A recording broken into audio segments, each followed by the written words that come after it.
What's up, YouTubers? This is your boy Big Metroid Fan 12 coming to you with another video game review. And in this review, I'm going to talk about the game Dark Chambers, which was released for the Atari 7800 by Atari and Sculpture Software.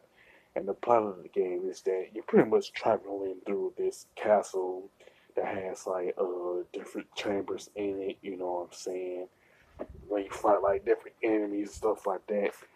And pretty much the design and the gameplay is pretty similar to the one game Gauntlet. You know what I'm saying? If you're familiar with the NES version of Gauntlet of the Tengen, then you know what you're getting yourself into when you start playing it. Now, pretty much there's 26 levels in the games that are pretty much dungeons. You know what I'm saying?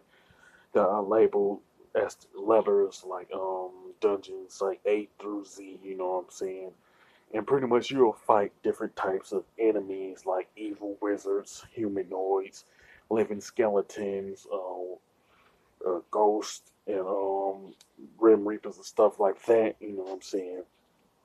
And the only weapon in the entire game that you use is a dagger, you know what I'm saying? And it's pretty much a projectile type of dagger, pretty much like how like when Link get the Master Sword in Legend of Zelda: Link to the Past, the Master Sword has like a projectile to when you use the sword, you know what I'm saying. But of course, in that game, you have to be at full health for the projectile to be used.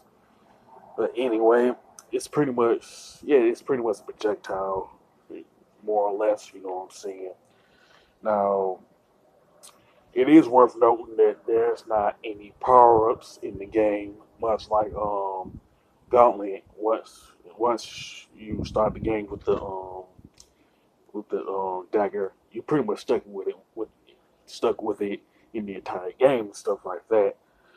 And some of the stages in Dark Chambers pretty much requires a key to unlock to get to the stairs that leads to the next stage. So first, I would say first thing first, if a stage requires that key, you would need to find that key first. You know what I'm saying? Uh, to pretty much unlock the door to get to the next stage. Of course, you know what I'm saying. Now, if you ended up finding two keys in a particular stage, and you ended up using one of them to unlock that one door to advance to the next stage, you actually can keep that that you didn't use. You know what I'm saying? Now, as far as items are concerned, not only can you find keys, you can find treasure, food, other items, stuff like that. You know what I'm saying?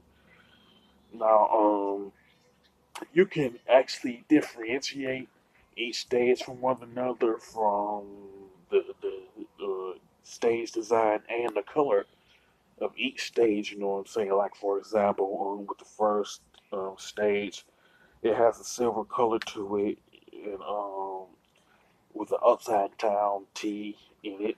You know what I'm saying now, and with the second stage, this pretty much has a yellowish color to it, with like four walls to it with like different designs and stuff like that. You know what I'm saying? To me, that I would say that was a good decision, keeping it from becoming like mediocre and playing with the game with the design and stuff. You know what I'm saying? Plus, the Dark Chambers is a two-player co-op. You know what I'm saying? So if you have somebody to play the game with you, you can pretty much practically breeze through the game if you want to be honest. You know what I'm saying? It's not to me. It's not going to take as long as you would if you was playing by yourself. Now, to me, the graphics and design for Dark Chambers are pretty good with some nice color palettes, even though they're pretty much dated by today's standards. You know what I'm saying? And the controls and play gameplay are pretty good in my opinion. You know what I'm saying? Even though you will have to wait until the dagger has to hit something to use it a second time. You know what I'm saying? No, Dark Chambers don't have a soundtrack to it, even though it could have benefited from having a soundtrack. You know what I'm saying?